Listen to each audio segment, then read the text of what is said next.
Liverpool have already agreed personal terms for defender transfer in 2027.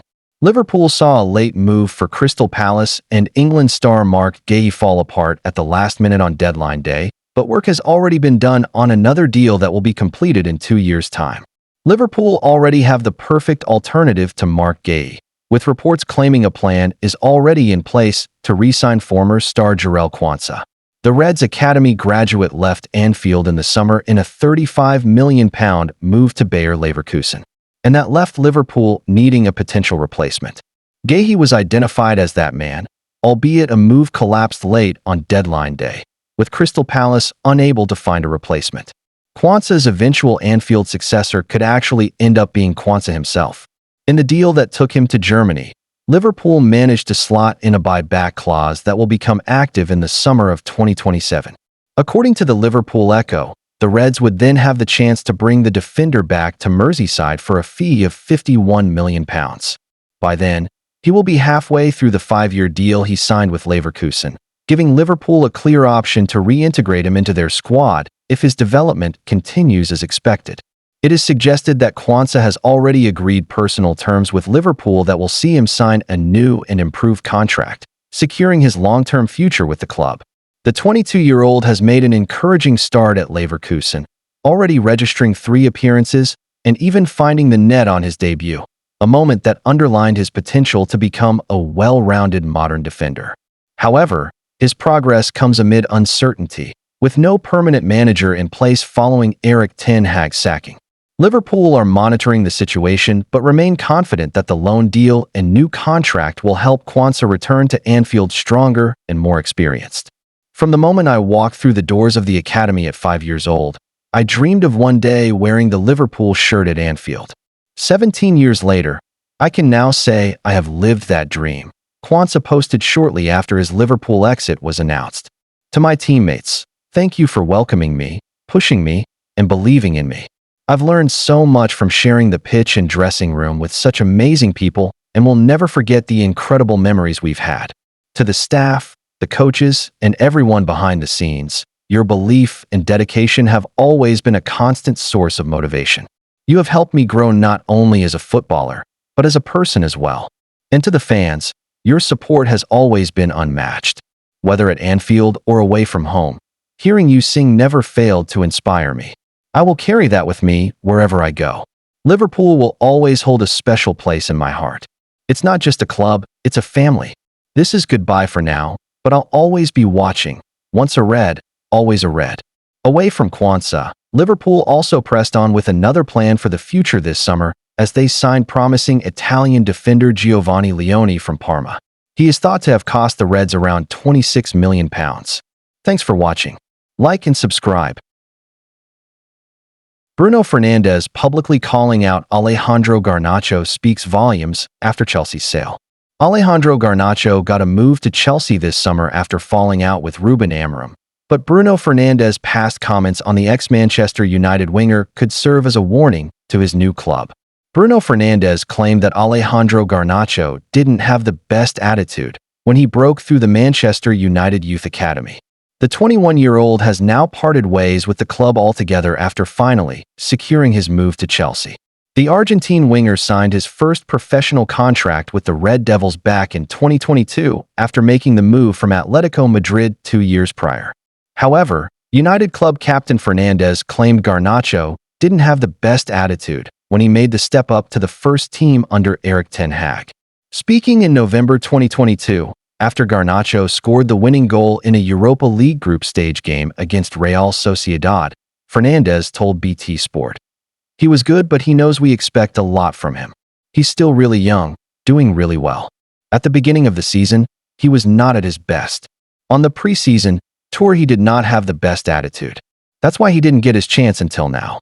He's getting his chances because he's training better. He's having the correct attitude." Garnacho received a wealth of opportunity in his first season for the Red Devils, racking up 3 goals and 2 assists in the Premier League from 19 appearances. And while the youngster also initially looked to be a part of Ruben Amorim's plans when the Portuguese tactician arrived as Ten Hag's successor, things changed heading into the summer. Amorim's decision to deem Garnacho surplus to requirements at Old Trafford came after the winger publicly questioned the decision to bench him for the Europa League final loss to Tottenham Hotspur. Garnacho only came on in the second half of the 1-0 loss in Bilbao. After the match, he told the media, "Until we reached the final, I played every round. And I played 20 minutes today, I don't know. I'm going to try to enjoy the summer and see what happens next." He also criticized the club's Premier League campaign as they finished in 15th place, claiming, "Obviously it's hard for everyone. Our season was S******. We didn't beat anyone in the league. We lacked a lot of things. When you don't score goals, you always need more." As per The Athletic, Amorim is said to have told Garnacho, "You better hope you have a good agent this summer," during a training ground discussion ahead of United's final game of the season against Aston Villa, before the player made it clear that Chelsea was his destination of choice. While the Blues were in no great rush to submit a formal offer for Garnacho, they eventually snagged their man in the latter stages of the summer transfer window, coughing up £40 million to take him off United's hands on a long-term contract until 2032. Taking to Instagram in the wake of his departure, Garnacho was quick to thank the Red Devils and their supporters for his time in the Northwest. He wrote, "Dear Manchester, after an unforgettable 5 years, this special chapter in my life now comes to a close. We have created moments that will stay with me forever, and I'm very grateful for this. To the coaches, staff, and my teammates, thank you for believing in me. Every time I wore the badge, I gave everything I had. I leave proud of what we achieved together and excited for what's to come. Wishing the club nothing but success for the future, while I look forward to giving my all in the next chapter of my career." A number of Garnacho's United teammates were quick to reply to the post, with Kobbie Mainoo writing, "All the best, bro," while former Red Devils defender Sam Murray added, "All the best, hermano," and the likes of Matthijs de Ligt, Joshua Zirkzee, Rasmus Højlund, and Fernandes liked the post. Chelsea fans will unfortunately have to wait a little while before they see Garnacho in action for his new club, given the current international break. The Blues return to action come Saturday, September 13th, when they face Brentford at the G-Tech Community Stadium. Thanks for watching. Like and subscribe. Man United set for rapid Carlos Baleba meeting after personal terms agreement. Manchester United transfer news as Carlos Baleba will meet with Ruben Amorim after United's summer interest. Manchester United will meet Carlos Baleba later this month, just weeks after the Reds inquired about the Brighton and Hove Albion star services. During the summer transfer window, United registered an interest in signing the defensive midfielder shortly after completing the signing of Benjamin Sesko.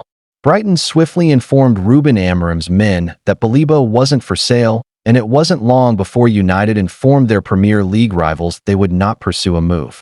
Their interest is, however, expected to be reignited in the future.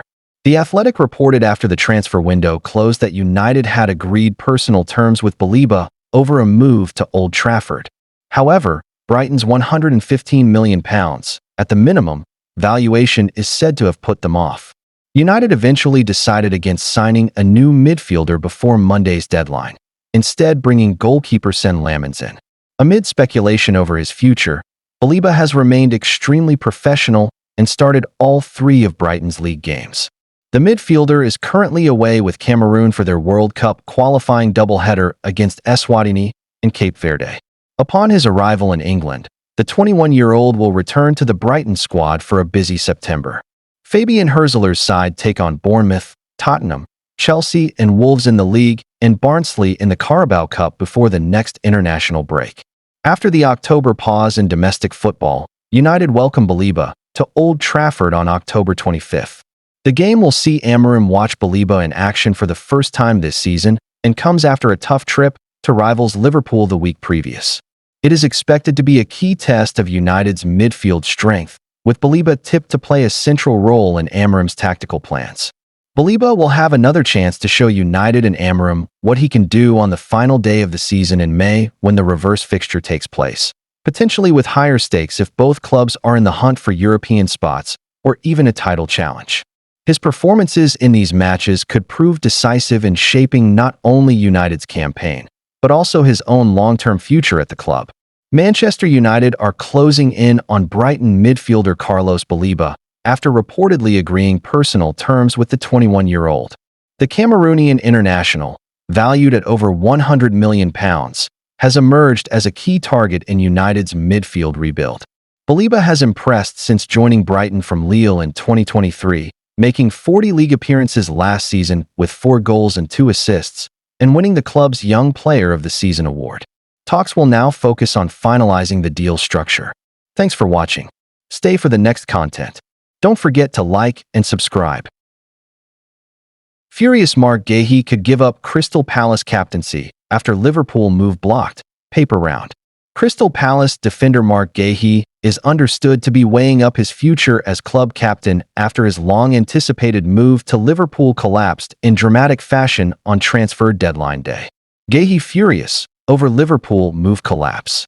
The 24-year-old centre-back, who has been one of Palace's standout performers since arriving from Chelsea, was left angered and frustrated when a deal that seemed to be all but done was pulled at the very last moment. According to the Mirror, Guehi had already completed a medical in London and was preparing to travel to Merseyside to officially put pen to paper on a 5-year contract with Liverpool.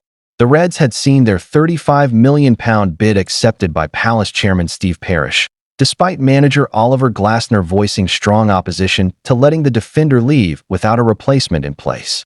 The transfer breakdown. What looked like a straightforward switch quickly unraveled. Glasner reportedly warned the Palace board that he would consider resigning if Guehi was sold without adequate cover secured. Palace had lined up Igor Julio from Brighton on loan as a short-term solution, but the Brazilian centre-back opted for West Ham instead, leaving Palace scrambling. With no alternative lined up and the deadline looming, Parish made a dramatic U-turn and withdrew from the deal, leaving Guehi stunned. Sources close to the player suggest he felt betrayed by the club's handling of the situation, as personal terms and formalities with Liverpool had already been agreed.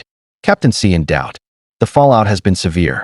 Guehi, who was handed the Palace captaincy this summer, is now reportedly considering relinquishing the armband in protest at what he sees as broken promises. The England international believes his career progression has been unfairly stalled and is said to be deeply unsettled by the episode. Liverpool, meanwhile, are thought to be disappointed but may revisit their interest in the January window. Jurgen Klopp's successor, Arne Slot, views Guehi as a long-term defensive partner for Virgil van Dijk and is keen to bolster his options at the back. For now, though, Palace face the prospect of having a disillusioned captain in their dressing room, a scenario that could test Glasner's man management skills in the coming weeks. Guehi is expected to hold crunch talks with Parish and Glasner after the international break to decide whether he will continue as skipper or step aside. Thanks for watching. Like and subscribe.